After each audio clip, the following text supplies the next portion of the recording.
Bonjour tout le monde, bienvenue dans cette nouvelle visioconférence. Aujourd'hui, nous allons apprendre à planifier et construire des menus équilibrés sur la semaine. Cette visioconférence est réalisée en partenariat avec Movadom et Adapsia et elle est financée par la conférence de la prévention de la perte d'autonomie du département des Hauts-de-Seine avec le concours de la CNSA. Merci à tous de votre participation, merci d'être si nombreux en direct. Alors, si vous nous regardez en replay, je vous invite à déjà vous abonner à notre chaîne pour être prévenu de nos prochaines sorties. Si vous aimez cette vidéo, je vous invite à mettre un petit pouce bleu en bas pour, dire que vous avez aimé cette vidéo et je vous invite, surtout à vous inscrire à nos visioconférences pour être en direct car, il y a un petit peu plus d'interaction et à la fin de l'enregistrement, que vous ne voyez pas, il y a un échange entre, les participants et l'intervenant. Donc, moi je suis Pascal, je suis là pour, répondre à vos questions, vous accueillir et puis, résoudre les petits problèmes techniques quand il y en a. Donc n'hésitez pas si vous avez des questions à les poser dans la barre de conversation. Soit j'interpellerai Emmanuel, soit on fera un petit débrief à la fin de toutes les questions que vous avez posées et puis, n'hésitez pas non plus à vous inscrire sur movadom.eventbrite.com. Emmanuel, je te laisse te présenter et puis prendre la main sur cette, visioconférence.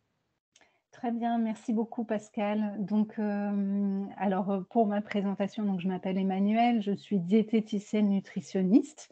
Alors, je ne l'ai pas toujours été, parce qu'au départ, j'étais ingénieure agronome, donc j'ai travaillé dans l'agroalimentaire, dans l'amont agricole, sur la qualité des produits, le bio. Voilà, enfin, donc on va dire que j'ai un parcours de la fourche à la fourchette en passant par la santé. Voilà. Ensuite, j'ai travaillé à l'hôpital dans différents services et aujourd'hui, donc j'ai un cabinet donc à Asnières-sur-Seine dans le 92 où j'accompagne individuellement les personnes et puis je travaille aussi dans des réseaux de santé sur les maladies chroniques, des réseaux de santé ville-hôpital et je fais aussi beaucoup de prévention santé parce que c'est, à mon avis, vraiment important dans le cadre de notre hygiène de vie et notamment pour accompagner le bien-être et la santé des seniors. Voilà, donc on va parcourir aujourd'hui, on va échanger sur l'équilibre alimentaire, mais avec une entrée plus sur les courses, sur la construction de menus, puisque vraiment ça fait partie intégrante voilà, d'un meilleur équilibre alimentaire. Donc, par rapport au déroulé, on fera quand même un petit rappel sur une alimentation et une hydratation adaptée des seniors. Et puis ensuite, on verra ensemble les différents intérêts multiples d'une planification, d'une organisation au niveau des courses, des menus, de la cuisine. Voilà, on fera un point aussi, un focus sur la lecture des étiquettes, comment on s'y retrouve, qu'est-ce qu'on voit sur les emballages, voilà. Ensuite, donc, on aura une réflexion aussi sur la construction des menus sur la semaine et puis aussi à travers différents petits trucs et astuces pour la cuisine.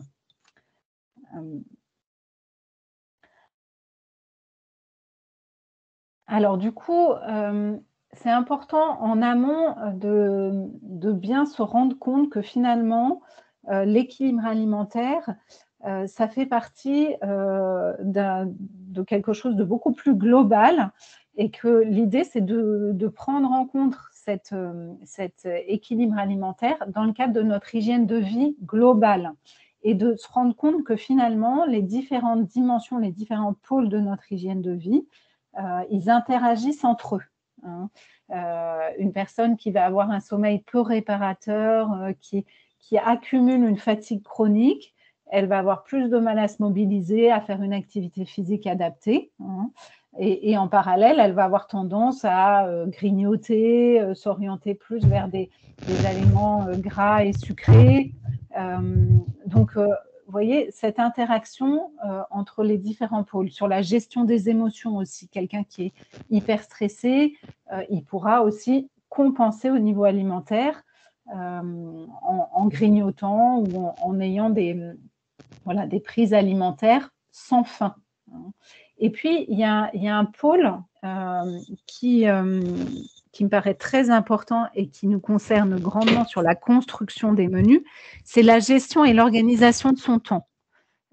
Et on voit bien que l'équilibre alimentaire, c'est aussi une question de rythme, rythme de sommeil, rythme de travail, rythme de nos activités, planification aussi, hein. Quand on anticipe un petit peu l'organisation et la structuration de ses journées, et ben, en général, on arrive à mieux, voilà, à mieux les gérer, hein.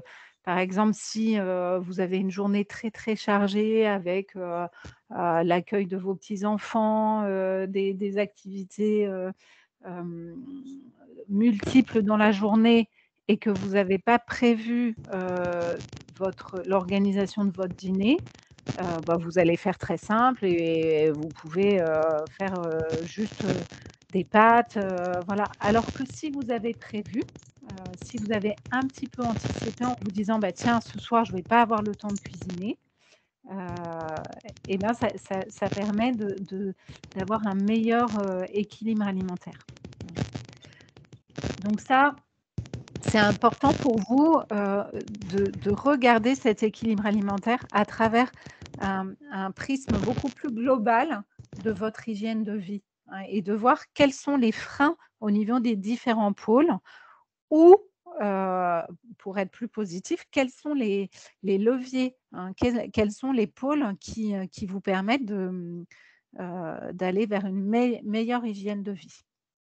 Alors, l'équilibre alimentaire, vous voyez, j'aime bien montrer ce schéma qui montre que cet équilibre alimentaire, il fait appel à plein de notions différentes, hein. C'est pas juste le choix des aliments, c'est aussi une question de variété, de diversité, une question de rythme, on en a parlé, une question de régularité des horaires de repas, hein, puisque ça, c'est l'horloge interne. On essaye de bien respecter son horloge interne, le fait de ne pas grignoter, d'avoir aussi des portions adaptées, hein, et puis d'être aussi dans un cadre qui est agréable, vous voyez? De prendre un repas assis, dans le calme, en prenant son temps, en dégustant, et aussi, ça fait appel aussi à la convivialité, au partage, et derrière, il y a effectivement la construction de menus, et la cuisine derrière. Vous voyez? Donc en fait, cet équilibre alimentaire, il y a plein de notions derrière, hein. Il y a de multiples facteurs qui peuvent impacter notre équilibre alimentaire. Alors un petit rappel quand même sur une alimentation adaptée aux seniors. L'idée, c'est d'avoir bien sûr une alimentation la plus variée, la plus diversifiée possible. Donc de maintenir un poids stable avec des apports énergétiques qui sont autour de 2 200 pour une femme et 2 700 pour un homme. Hem et puis, vous voyez, l'idée, c'est de maintenir une masse musculaire correcte grâce à un apport protéique adapté, hein. Ça, souvent, on pense que quand on avance en âge, on a besoin de moins d'énergie et aussi de moins de protéines. Mais en fait, il faut savoir qu'à partir de l'âge de 40 ans, on perd de la masse musculaire, hein, donc c'est important de stimuler cette masse musculaire déjà par une activité physique adaptée, mais aussi grâce à notre alimentation par un bon apport en protéines. Cet apport en protéines, il doit être un peu légèrement augmenté quand on avance en âge, et du coup, vous voyez, une femme de 70 ans qui fait 60 kilos, donc 60 kilos, il faut qu'elle soit à 60 grammes de protéines par jour, hein. Donc ça, c'est en ayant un steak, 3 produits laitiers, une portion de féculents à chaque repas. Là, a priori, elle sera dans le cadre, hein. Après, c'est important aussi d'avoir une alimentation qui est riche en antioxydants. Alors, les antioxydants, c'est ce qui va nous permettre de lutter contre le vieillissement cellulaire. Donc des antioxydants, vous avez la vitamine C que vous retrouvez dans les fruits et légumes crus. Vous avez la vitamine E que vous allez retrouver dans toutes les huiles végétales.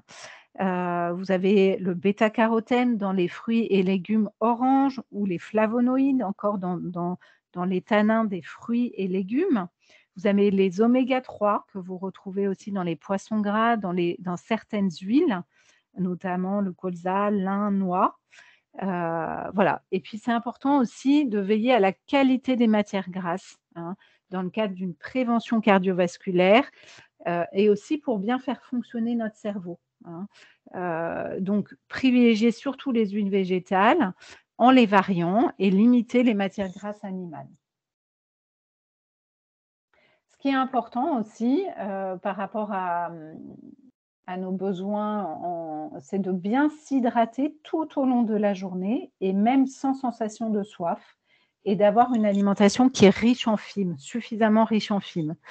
Donc ça, en fait, c'est à la fois pour limiter la constipation, pour prévenir les risques, les maladies cardiovasculaires, hein, parce que les fibres vont piéger le cholestérol, et pour réguler aussi, la glycémie postprandiale, hein.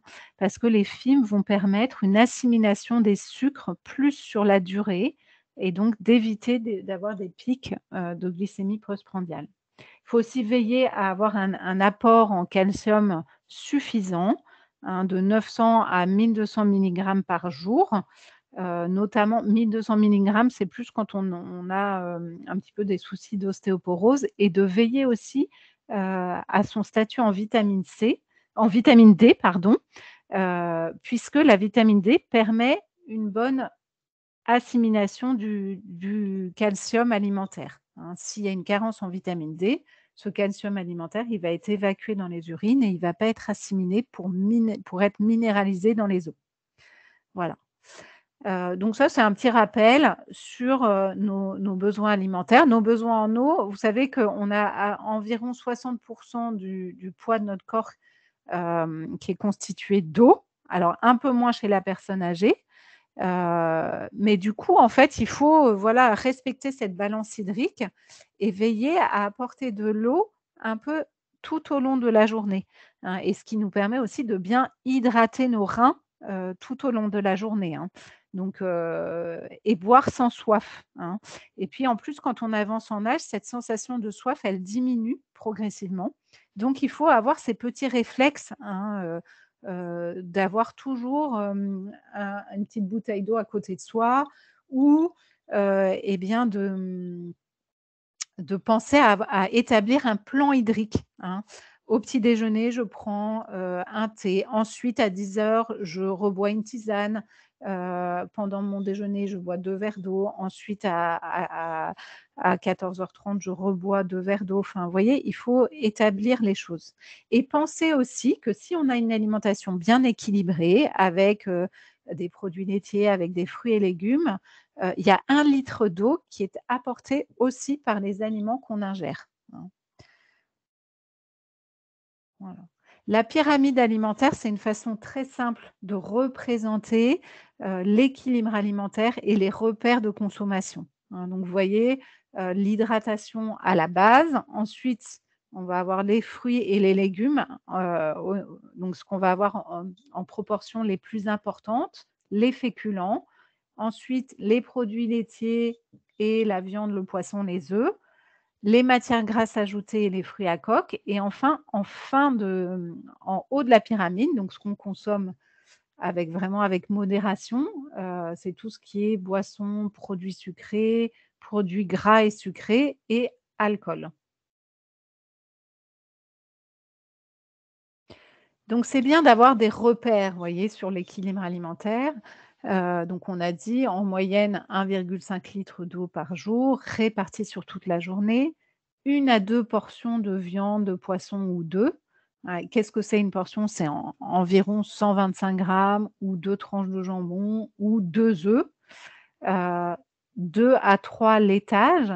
Alors bien sûr, hein, les gens qui consomment ni viande ni poisson, et qui sont végétariens, ils peuvent très bien avoir un bon apport en protéines, hein. Mais là, je ne vais pas développer, ça, je me base plus sur le cadre général. 2 à 3 laitages par jour, 3 portions de légumes par jour. Alors qu'est-ce que c'est une portion? C'est 150 à 200 grammes de légumes. C'est bien d'avoir toujours une crudité, hein, dans un repas. 2 à 3 portions de fruits par jour. Qu'est-ce que c'est une portion? Ça va être une pomme, une poire, 2 clémentines, une petite banane, une compote sans sucre ajouté ou 3 pruneaux et puis une portion de féculents ou ou du pain à chaque repas, hein. Donc après, là encore, hein, ça va dépendre, la portion adaptée de votre activité physique, et de différentes choses. Donc une portion moyenne, ça va être, environ 150 grammes de féculents cuits, ce qui fait 50 grammes crus. Ça fait à peu près 6 cuillères à soupe, hein, et ça équivaut à 60 grammes de pain. 60 grammes de pain, c'est un quart de baguette, c'est 3 tranches de pain complet. Donc ça, c'est des notions qui sont intéressantes. Vous voyez, l'équilibre alimentaire, c'est pas seulement le choix des aliments, mais c'est aussi les quantités, hein, les quantités que vous allez, consommer. Mmh. Donc voilà. Qu'est-ce qu'on peut dire encore? Des matières grasses ajoutées, variées. Donc j'ai dit plutôt en privilégiant les huiles, hein, et en les variant et en limitant, les matières grasses animales et on essaye de consommer du coup plutôt du beurre cru. Donc on va essayer de se limiter à 10 grammes de beurre cru, ce qui est l'équivalent d'une petite plaquette et puis à côté, d'être autour de 30 à 40 grammes d'huile en les variant. Donc 10 grammes d'huile, c'est une cuillère à soupe. Voilà. Donc vous l'avez compris, l'équilibre alimentaire, il se construit, hein. Donc ça nécessite voilà, de s'organiser, d'anticiper. Et cet équilibre alimentaire, si vous arrivez à le construire sur plusieurs jours, sur une semaine, voire sur 2 semaines, en établissant une liste de courses, en établissant des menus, vous allez aller vers plus de variété et de diversité dans votre alimentation, et ça va vous permettre aussi d'avoir un budget, beaucoup plus raisonnable en fait, hein, quand vous êtes sur l'organisation de cet équilibre alimentaire. Heu, donc vous voyez, après donc il se construit sur plusieurs jours, mais il se construit aussi sur la journée, hein, pour avoir une bonne répartition des apports énergétiques, hein. Quelqu'un qui va me dire: «Je prends un seul repas par jour», si vous voulez, je vais lui dire: «Bah, ouais, c'est moyen, un seul repas par jour, voilà, enfin, vous apportez toute l'énergie au même moment, toutes les protéines au même moment, donc elles vont être moins bien assimilées par le corps, hein». L'idée, c'est d'apporter, l'énergie et les nutriments à notre corps, heu, quand il bouge, quand il en a besoin, hein. Donc idéalement, 3 repas par jour. Il peut y avoir 4 repas par jour si on intègre une collation, dans l'après-midi, hein. Et vous voyez, en termes de répartition, ça va être 25 des apports au petit déjeuner, 35 au déjeuner, 10 au goûter et 30 au dîner, hein. L'idée, c'est d'avoir plutôt un dîner un petit peu plus, light, enfin, un peu moins important.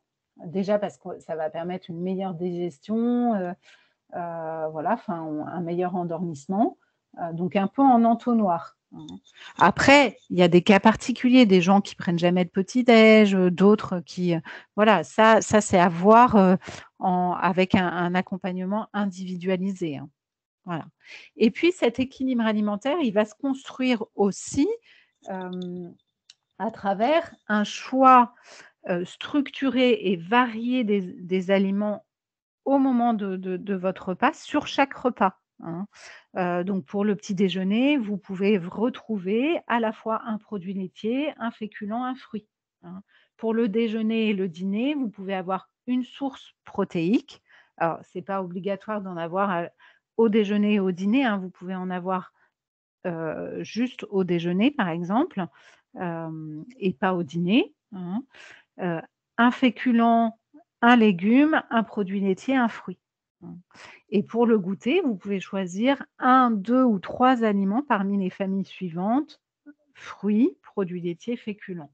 Donc ça, c'est voilà, c'est un peu des enfin des principes, en fait, qui vont vous permettre, de construire cet équilibre alimentaire, hein. Après, bien sûr, il peut y avoir des variations, autour de ces principes, hein, et puis, des personnes qui ne consomment pas de produits laitiers ou, voilà, enfin ça après ça s'adapte, hein, ça s'adapte. Donc vous voyez, ça c'est une façon aussi de représenter, la construction d'un repas, avec, la représentation dans l'assiette, hein. Donc on voit qu'il y a à la fois une portion d'aliments protéiques, soit animal, soit végétal, hein. Une portion, de féculents, alors complet de préférence, hein. Ça, c'est toujours plus intéressant de prendre des féculents non raffinés, hein, pour leur richesse en fibres, hein. Donc ça, c'est toujours plus intéressant et une portion, de fruits, enfin de légumes, voilà, dans l'assiette, hein. Un produit laitier, nature et ou un fruit et puis des matières grasses pour, voilà, enfin, assaisonner et faire cuire vos aliments. Donc là, on va passer à après tous ces rappels sur l'équilibre alimentaire, sur, les différents facteurs qui peuvent impacter votre équilibre alimentaire, on va avoir une réflexion sur, les courses adaptées et la construction des menus. Vous voyez, le fait de faire des courses adaptées, de construire des menus, ça offre de nombreux bénéfices, de nombreux avantages, hein. Ça permet déjà de gagner du temps, hein, parce que quand on anticipe, on n'oublie pas, certains produits, on a toujours ce qu'il nous faut en stock et du coup, on ne va pas ressortir, on va faire, voilà, on peut éventuellement faire, des grosses courses, un plein le week-end, et un réassort la semaine, ou choisir une journée dans la semaine où on fait un gros plein, et puis après, une autre journée où on fait un réassort, pour les produits frais, par exemple, hein. En tout cas, ce qui est sûr, c'est d'avoir cette anticipation, de faire cette liste de courses, d'organiser un petit peu ses menus sur la semaine. Ça permet d'optimiser aussi son budget alimentaire. Et en ce moment, vu l'augmentation des prix et l'inflation des prix alimentaires, ça peut être très intéressant. Bon, ça permet, et ça c'est vraiment un point sur lequel j'insisterai, le fait d'anticiper et de construire cet équilibre et de savoir un petit peu les recettes que vous allez cuisiner sur la semaine, ça permet vraiment d'avoir cette variété, cette diversité alimentaire qui est la base, hein, de l'équilibre. Et puis enfin, et plus largement, on en parle de plus en plus, cette réflexion et cette anticipation, ça permet d'avoir plus des notions sur la protection de l'environnement et d'aller vers une alimentation qu'on dit durable, hein. Parce qu'on va réfléchir en essayant de s'orienter vers des produits de saison, on va essayer aussi de diminuer ces emballages quand on fait ses courses. Voilà, enfin, donc on va intégrer aussi des notions de protection de l'environnement et de protection de la planète dans nos choix, hein, dans nos choix et dans nos courses, en s'orientant aussi plus vers des produits bruts, vous voyez, que vers des produits ultra transformés.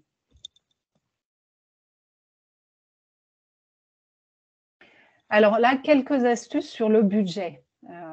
En fait, sur le budget alimentaire, il y a pas mal de choses qui peuvent nous permettre de réduire notre budget alimentaire. Déjà, l'idée, c'est toujours de comparer les prix au kilo. Parce que parfois, il y a des accroches marketing, des accroches publicitaires qui nous font croire que c'est moins cher, mais il faut toujours regarder le prix au kilo. Privilégier bien sûr les produits de saison. Les produits de saison parce qu'ils vont être meilleurs, qui vont être plus gustatifs et moins chers. Et puis là, c'est aussi une question de protection de la planète. Privilégier des produits bruts pour aller vers plus de cuisine.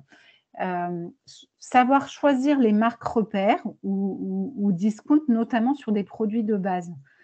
Par exemple, vous pouvez avoir un camembert, si vous voulez, de la marque Président, qui va être plus cher qu'un camembert Leader Price, mais il faut savoir que parfois, ils sont faits dans les mêmes usines et c'est exactement les mêmes camemberts. Donc, voilà, parfois, les marques repères, ça peut être très bien. Ce n'est pas forcément de moins bonne qualité nutritionnelle. Profiter des promotions et congeler ou faire des conserves. Ça, c'est des choses qui peuvent être intéressantes aussi. Et là encore, on est dans l'anticipation. On est dans l'organisation en amont. Et puis, éviter le gaspillage alimentaire. Je pourrais donner des chiffres sur le gaspillage alimentaire. C'est extrêmement élevé. Notamment au niveau des individuels. On pourrait penser que c'est qu'en collectivité qu'il y a beaucoup de gaspillage alimentaire, mais aussi dans les familles, en individuel, c'est énorme. Les gens jettent de la nourriture parce qu'ils gèrent mal leur stock. Donc ça, c'est important de se dire, j'achète juste ce dont j'ai besoin. De cuisiner aussi des quantités adaptées, de ne pas cuisiner plus parce que après, on ne va pas forcément les consommer. Voilà, donc c'est important. Tous les repères en termes de quantité que je vous ai donnés, ça, c'est important à intégrer parce que sinon, ça va vers du gaspillage. Programmer ces menus, bien sûr, ça en fait partie. Voilà, et puis savoir cuisiner les restes aussi. Cuisiner les restes de viande ou de légumes qu'on va réintégrer dans des hachis, dans des croquettes, dans des soupes, dans des quiches, dans des soufflés. Voilà, de savoir cuisiner les fruits abîmés pour les mettre dans des compotes. Le pain rassis aussi, dans des légumes farcis, dans de la chapelure, des gratins. Aussi, de savoir utiliser les fans de légumes. Tout ce qui est, vous voyez, les radis, par exemple, ça, les feuilles des radis, vous pouvez faire une soupe avec, c'est excellent, avec un peu de pommes de terre. Voilà, donc ça, il faut savoir utiliser ce qu'on pourrait penser être des déchets, mais en fait, on peut les utiliser. Voilà. Alors, au niveau des produits de saison, l'idée, c'est vraiment de respecter le rythme de la nature. Ça nous permet d'avoir plus de saveur dans l'assiette, de faire des économies et de respecter notre planète. Vous voyez, quand je vois… Là, encore hier, j'ai une patiente qui me disait « je mange des fraises en ce moment ». Mais voilà, de manger des fraises en ce moment… c'est un peu aberrant. Déjà, elles ne sont pas bonnes. Et puis, elles n'ont aucun goût. Et puis, elles viennent forcément d'une… soit elles viennent de l'autre bout de la planète et elles arrivent en avion. Et il y a aussi, là, ce que vous voyez, les tomates là, que vous voyez sur le diaporama, c'est des cultures hydroponiques. Donc hors sol, où on apporte une solution nutritive avec des minéraux, de l'eau, et surtout, c'est des serres qui sont chauffées et qui consomment énormément d'énergie pour faire des tomates qui vont être insipides avec une peau très épaisse. Voilà. Bon, alors, c'est des choses, voilà, peut-être qui… Mais ça, je pense que c'est plutôt peut-être les jeunes générations qui ont perdu un petit peu ces notions-là de respect des saisons. Voilà. Peut-être que les générations d'avant avaient plus ces notions-là. Donc après, vous me direz ce que vous en pensez. Et pour vous, c'est peut-être quelque chose qui est complètement naturel chez vous de cuisiner des produits de saison. Mais moi, quand je vois des jeunes, vous voyez, c'est plus du tout quelque chose qu'ils connaissent, hein. Alors, aussi, quand on fait ses courses, et par rapport au budget, c'est aussi des astuces, hein, savoir faire son pain soi-même, faire ses yaourts maison. Ça, c'est des choses que vous pouvez très bien faire et qui permettent Et puis aussi voilà, au niveau des fruits et légumes, de valoriser tous les modes de conservation. C'est-à-dire, c'est sûr que de prendre des légumes et des fruits frais, au niveau qualité nutritionnelle, qualité gustative, c'est ce qu'il y a de plus intéressant. Mais le surgelé n'est pas mal non plus, hein. Je parle du surgelé au naturel, hein, ça préserve quand même pas mal les vitamines et les minéraux. Et aussi pensez à avoir quelques conserves dans vos placards, hein, c'est ce qui va coûter le moins cher. Et puis, vous pouvez mélanger le frais et la conserve, hein. Ça fait aussi gagner du temps quand on n'a pas trop de temps. Et puis, pensez qu'on n'est pas obligé d'avoir de la viande ou du poisson à chaque repas. Déjà, pensez aussi aux conserves de poisson, au naturel, hein, pas à l'huile. Pensez aux œufs. Ça, c'est des protéines qui coûtent beaucoup moins cher. Et puis, de temps en temps, des légumineuses, hein. Les légumineuses, c'est des féculents qui sont plus riches en protéines et qui sont très intéressants d'un point de vue nutritionnel. Et au niveau budget, c'est intéressant aussi. Donc, ça, c'est un des points du programme national nutrition santé, une recommandation qui nous dit mais pensez plus aux légumineuses, hein. Donc les légumineuses, c'est les lentilles, les pois chiches, les haricots rouges, les haricots blancs, les fèves, qui ne sont pas toujours assez présents dans nos assiettes. Donc ça, je pense que j'en ai pas mal parlé, hein. L'idée, c'est d'avoir des produits alimentaires de base qui ont un bon rapport qualité nutritionnelle prix, hein. Plus vous allez vers des produits très élaborés, plus ça va vous coûter cher, hein. Donc au niveau du frigo, des œufs, du lait, du fromage, des laitages nature, hein, des fruits et légumes de saison, du beurre. Au niveau de vos placards, pensez aux conserves de légumes, de fruits, aux conserves de poissons, aux fruits secs et aux fruits à coque et bien sûr aux épices, hein. Et puis, l'idée, c'est de varier les modes de préparation pour ne pas se lasser. Et ça, je vais en reparler. Alors, je voulais faire aussi un point aujourd'hui avec vous sur la lecture des étiquettes et comment on s'y retrouve avec toutes les mentions qu'on a sur les étiquettes. Donc là, vous voyez… De plus en plus. Oui. Donc, c'est bien d'y voir un peu clair et de savoir comment on procède. Donc, déjà, on a la dénomination de vente, hein, Super Muesli. On a la marque ou le nom du fabricant, Fourchette et Basket. On peut avoir des allégations, hein, source de fibres ou riche en vitamine C ou allégé en sucre. Donc ça, c'est des allégations nutritionnelles. Donc, je reviendrai là-dessus. Le code barre, hein, ça c'est intéressant dans le code barre, si c'est en France, c'est de 30 à 37. Hein. Donc ça, c'est intéressant pour savoir l'origine du produit.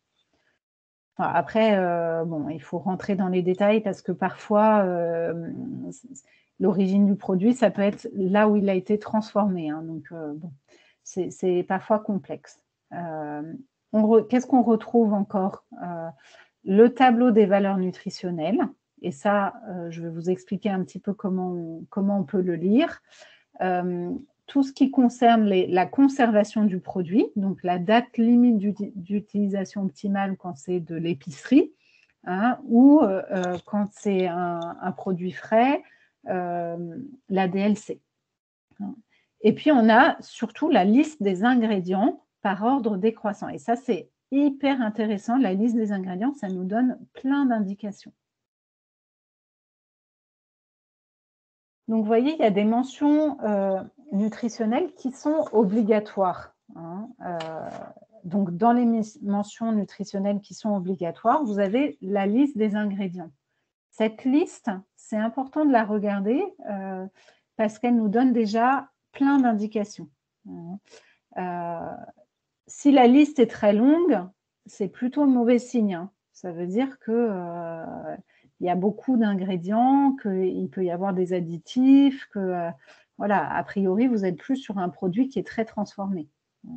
Donc, si elle est très longue, c'est plutôt mauvais signe. Après, elle est classée par ordre de quantité décroissante. C'est-à-dire que vous allez avoir, là, vous voyez, le velouté de cigale. Ce que vous avez en premier, c'est de la purée de tomates, 42%. Et ensuite, le deuxième ingrédient, c'est de l'eau. Voilà. Bon, parfois, quand je vois une quiche avec premier ingrédient de l'eau, je me dis, ah bon, bah, c'est bizarre. Moi, dans ma quiche, je ne mets pas d'eau dans le premier ingrédient. Je mets surtout des œufs. Vous voyez, donc ça, c'est assez inquiétant, quelque part. Hein. Donc ensuite, vous allez avoir, bien sûr, dans cette liste des ingrédients, les additifs, les arômes et aussi les allergènes. Hein. Notamment, il y a 14 allergènes qui sont réglementairement définis et qui doivent être indiqués dans cette liste. Après, ce qui est un peu compliqué, c'est que parfois, vous avez traces de fruits à coque, traces de…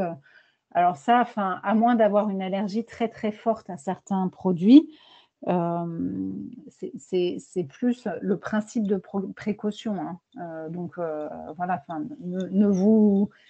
ne soyez pas trop restrictifs par rapport à ça. Et ensuite, on va avoir le tableau des valeurs nutritionnelles avec 7 éléments obligatoires, donc l'énergie, les matières grasses, dont acides gras saturés, les glucides dont sucre, les protéines, le sel. Après, ce tableau des valeurs nutritionnelles, de cette déclaration nutritionnelle, quand on le regarde comme ça et qu'on n'a pas une vision d'expert, c'est très difficile de savoir si c'est bien ou pas bien. Hein. Voilà, si je prends des gâteaux, 60 grammes de glucides, est-ce que c'est bien, est-ce que c'est pas bien? C'est impossible de savoir, en regardant un seul produit, de savoir si c'est bien. Alors, comment on fait? En fait, l'idée, c'est de comparer des produits d'une même gamme. Hein.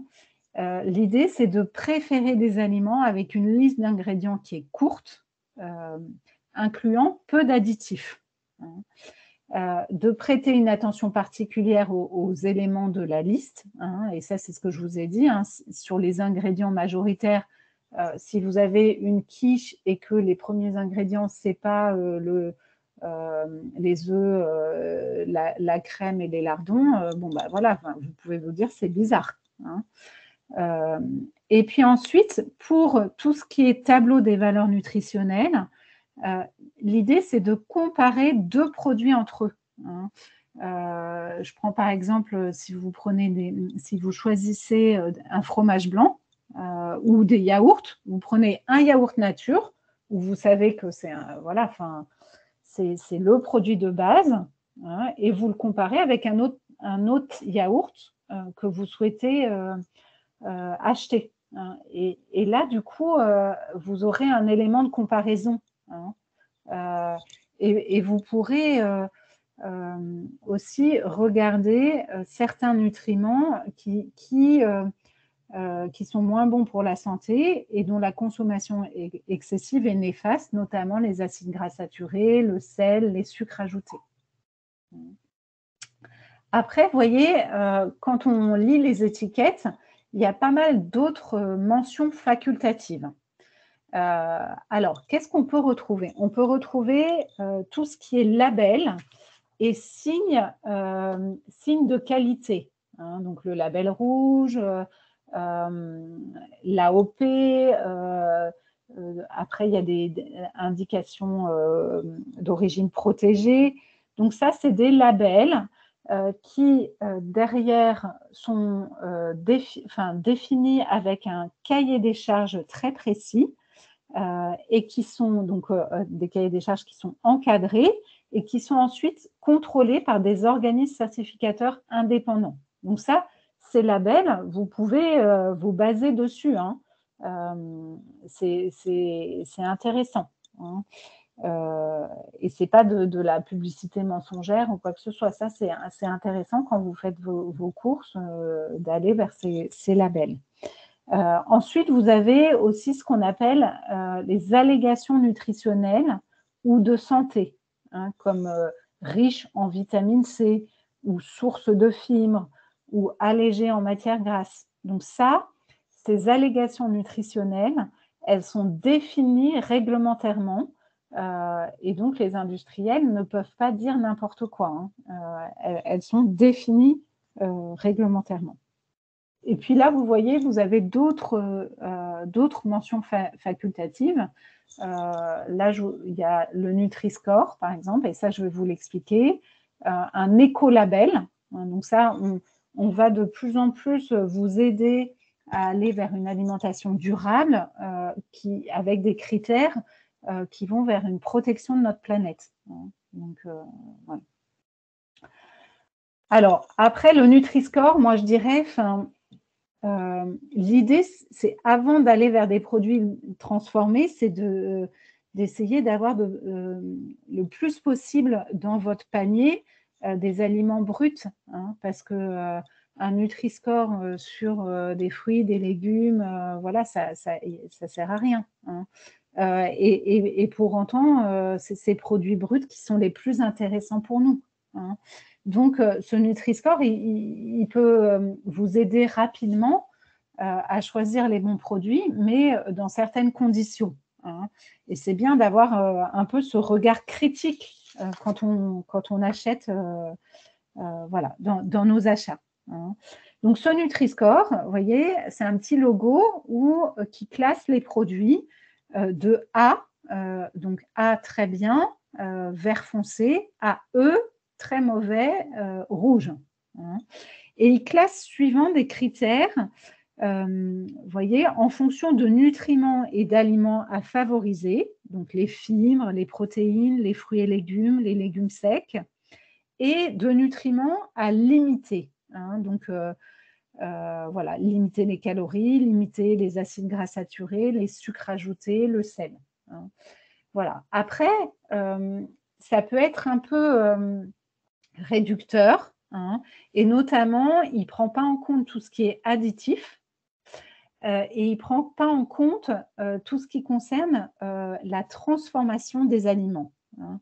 Donc, et vous verrez qu'il y a d'autres labels, enfin d'autres logos et d'autres démarches qui les prennent en compte. Donc, en fait, le Nutri-Score, il peut vous aider pour comparer un même produit de différentes marques, hein, c'est par exemple un plat cuisiné, hein, pour comparer les produits au sein d'un même rayon ou d'une même catégorie, hein, vous voyez par exemple là des céréales du petit déjeuner, hein, ou pour comparer des produits qui se consomment à la même occasion, hein, un yaourt ou une crème au chocolat. Donc voilà, enfin, dans certains cas. Mais par contre, vous voyez, il y a certains produits qui naturellement seront super mal classés avec le Nutri-Score, hein. L'huile d'olive, même si elle est pressée à froid, qu'elle est bio, qu'elle est voilà, enfin, elle sera classée en C, vous voyez. Donc C, vous pouvez vous dire ah bah, c'est super mauvais.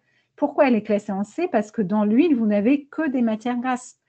Donc là, c'est un biais, vous voyez. Forcément, c'est important pour vous, dans le cadre d'une alimentation équilibrée, d'avoir des huiles en les variant, hein. Donc là, c'est un exemple typique où le Nutri-Score ne sert à rien. Si vous regardez de la charcuterie ou du fromage, bon, charcuterie, c'est avec modération, mais le fromage, voilà, ça s'inscrit aussi dans le cadre d'une alimentation bien équilibrée et il sera très mal classé parce qu'il y a du sel, parce qu'il y a beaucoup de matières grasses et des acides gras saturés. Après, donc, pour continuer sur ces étiquettes, là, vous avez une autre démarche qui s'appelle Open Food Fact. Et ça, c'est intéressant parce qu'elle prend en compte à la fois le Nutri-Score, la classification NOVA et la classification Eco-Score. Donc, trois classifications différentes. Donc ça, c'est intéressant, vous voyez, parce que ça prend en compte d'autres éléments. La classification NOVA, je vais vous expliquer après, c'est une classification qui vous dit, qui classe les produits en fonction de leur degré de transformation.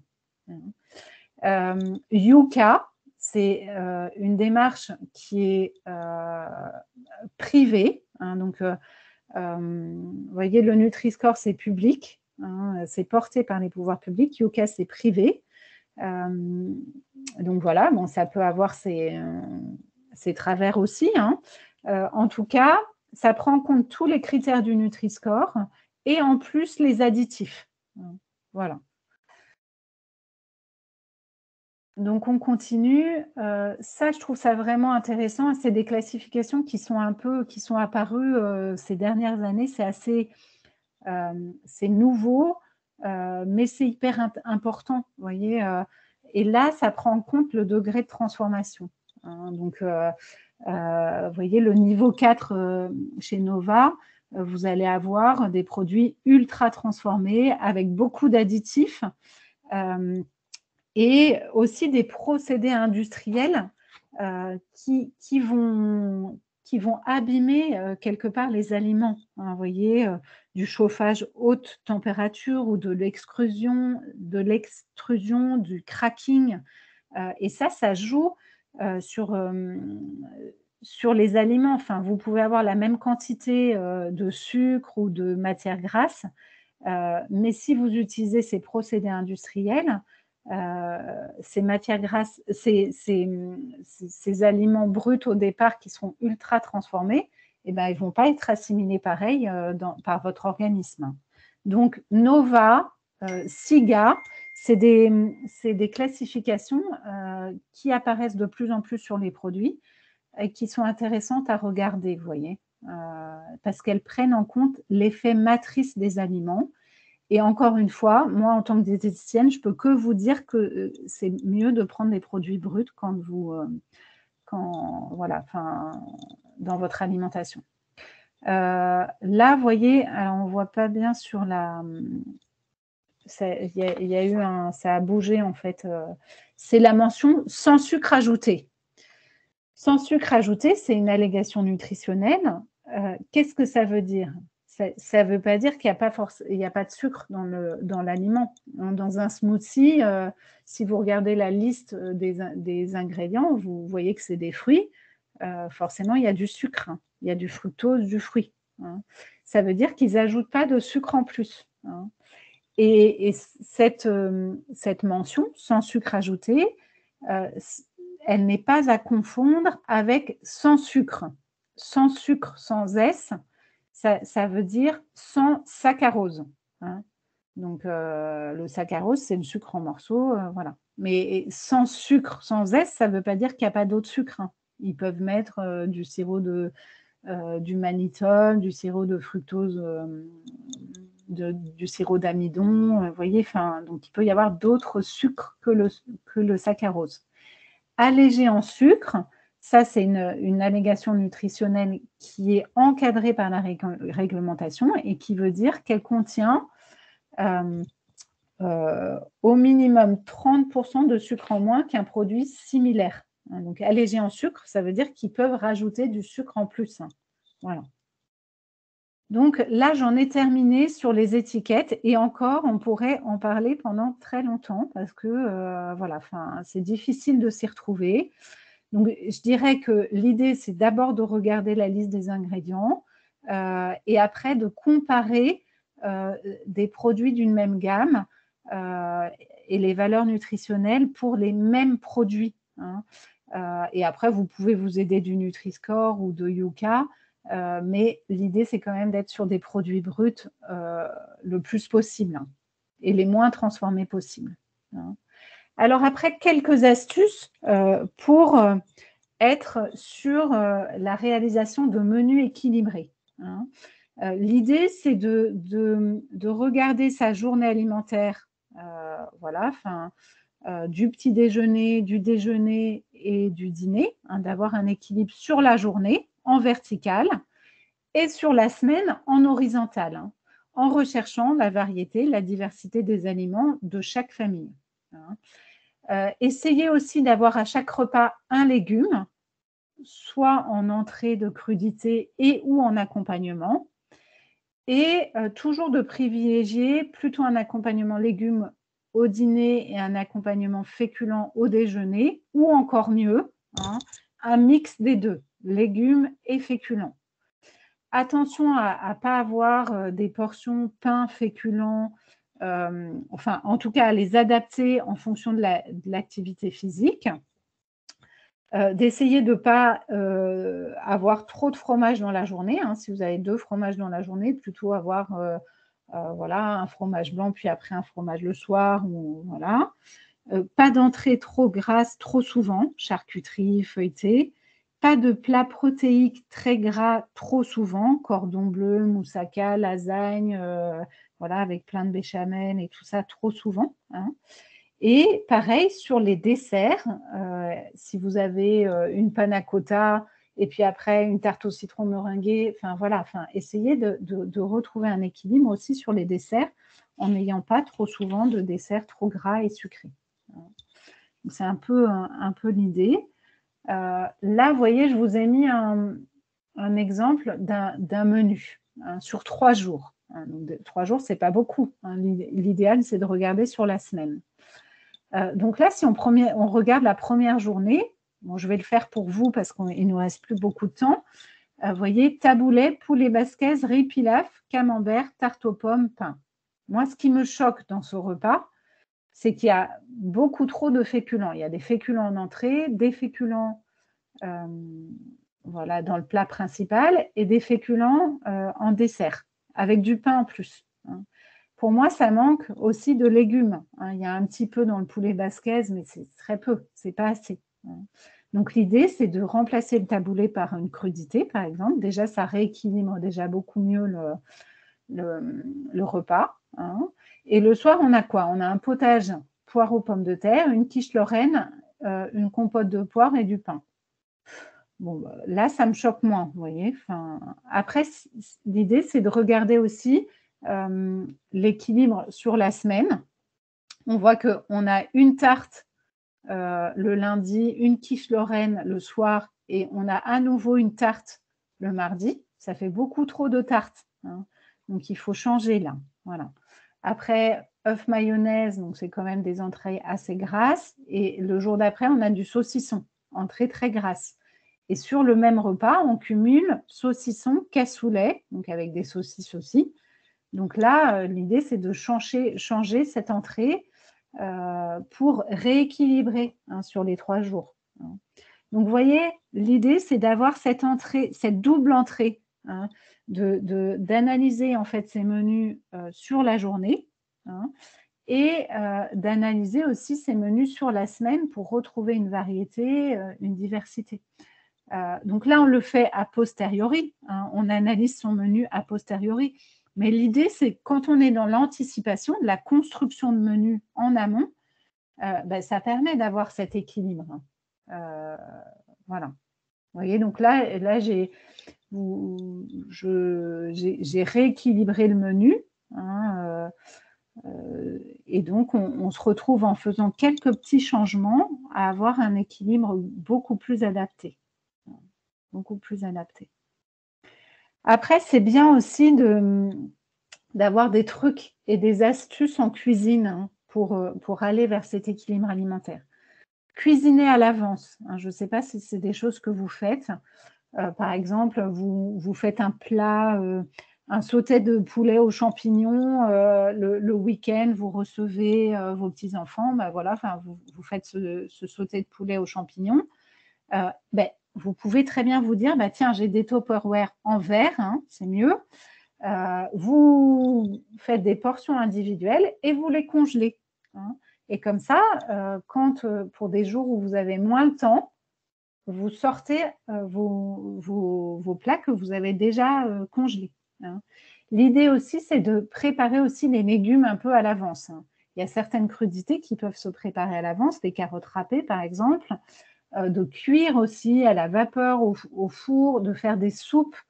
Voilà, quand vous avez un peu plus de temps, vous faites une soupe que vous allez avoir pour 3 jours à l'avance. Hein. Donc, cuisiner à l'avance, ça peut être intéressant. Aussi, quand on a moins envie de cuisiner ou quand on a moins le temps, de faire aussi de la cuisine que j'appelle de la cuisine d'assemblage. Hein. Là, j'ai mis un peu des photos.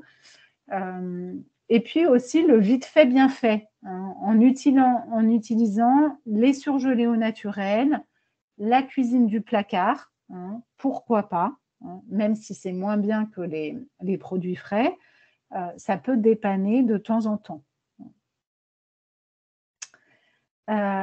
Une alimentation variée, donc je l'ai répété plusieurs fois pendant ma présentation, mais c'est vraiment un gage d'équilibre. Et cette variété, elle doit être présente au niveau du choix des aliments, mais aussi au niveau des couleurs dans l'assiette, au niveau des textures dans l'assiette. Hein, c'est important de ne pas avoir que des textures molles avec des purées, des soupes, mais aussi d'avoir du croquant pour favoriser aussi la mastication, hein, qui va jouer sur notre satiété, voilà.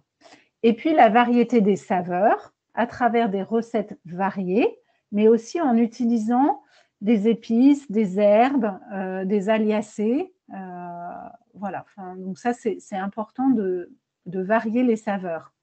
Varier les saveurs en cuisine, vous voyez, là, j'ai mis un peu des exemples de toutes les herbes et les épices qu'on peut utiliser.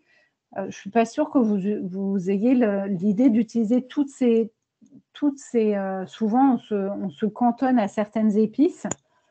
Donc voilà, il faut vraiment varier au maximum. Et par exemple, voilà, des carottes râpées, vous pouvez les faire avec une sauce avec citron, huile d'olive et en mettant du coriandre, par exemple. Ou sinon, vous pouvez la faire avec une vinaigrette plus classique et du vinaigre de cidre et en mettant de la ciboulette, par exemple. Hein, ça va changer déjà, ça va changer complètement vos carottes râpées. Pourtant, c'est le même ingrédient. Hein. Donc, vous voyez, cette idée de varier les épices et les herbes.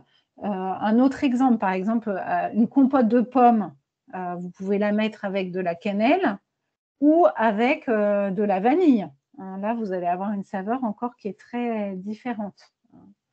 Voilà. Sur les portions, donc ça j'en ai parlé au début, notamment sur les féculents, savoir ce qu'en cru, ça donne en cuit. Hein. 30-40 grammes de féculents crus, ça fait 100 grammes de féculents cuits. On se retrouve à gauche, hein, dans l'assiette de gauche, et ça fait 3-4 cuillères à soupe. Ça, c'est important d'avoir des portions équilibrées. Donc, vous voyez, enfin, si je conclus, en fait, l'idée, c'est de faire des courses adaptées en ayant un regard critique, hein, et en privilégiant bien sûr les produits de saison, les produits bruts, mais en utilisant aussi les outils qui nous sont mis à notre disposition pour acheter correctement. Hein. Et après, dans cette organisation en fait, de nos menus, ça peut nous aider dans l'équilibre alimentaire. Voilà, mais en tout cas, je vous remercie de votre attention et je suis disponible s'il y a des questions. Voilà. Merci beaucoup, Emmanuel. J'adore la petite photo en bas de Ah l'orange oui, c'est... qui veut manger l'Oreo. Je se bat contre l'Oreo plutôt. Je vous invite à remplir le questionnaire de satisfaction et puis vous ne restez bien là. On va se retrouver à la fin après l'enregistrement pour poser des questions. Je vous autoriserai à ouvrir les micros. Alors, je n'arrive pas à vous copier le texte. Alors, je vais vous le mettre plus facilement. Hop. Donc le voilà. Hop, je vous le mets dans la barre de conversation. N'hésitez pas à cliquer dessus. C'est important pour nous pour qu'on puisse faire un retour à notre financeur. Ça va vous ouvrir un onglet dans votre navigateur. On n'est pas très loin, on n'est pas perdu, on est toujours là. Vous pourrez retrouver cette visioconférence donc sur la chaîne YouTube dès cet après-midi. Et puis sur la chaîne YouTube, donc vous cherchez Movadom ou Gwendoline Cotrez, vous pouvez retrouver tous les replays de toutes les visios qu'on a déjà réalisées. Pour vous inscrire à nos prochaines visios, donc c'est sur movadom.eventbrite.com. Et puis vous pouvez également télécharger le livre audio et le podcast sur le déménagement des seniors ou les différents logements seniors, des témoignages et des conseils. Tout ça, c'est téléchargeable gratuitement sur movadom.com. Notre prochaine visioconférence, pardon, c'est demain matin une petite séance de yoga, après un petit déjeuner bien équilibré, à 10h30. Et puis merci encore à la conférence des financeurs de la prévention de la perte d'autonomie du département des Hauts-de-Seine et à la CNSA pour le financement de cette visioconférence. Merci beaucoup Emmanuel. Si vous avez des questions, un petit mail à contact@movadom.com et on se retrouve tout de suite à la fin de l'enregistrement pour les questions-réponses.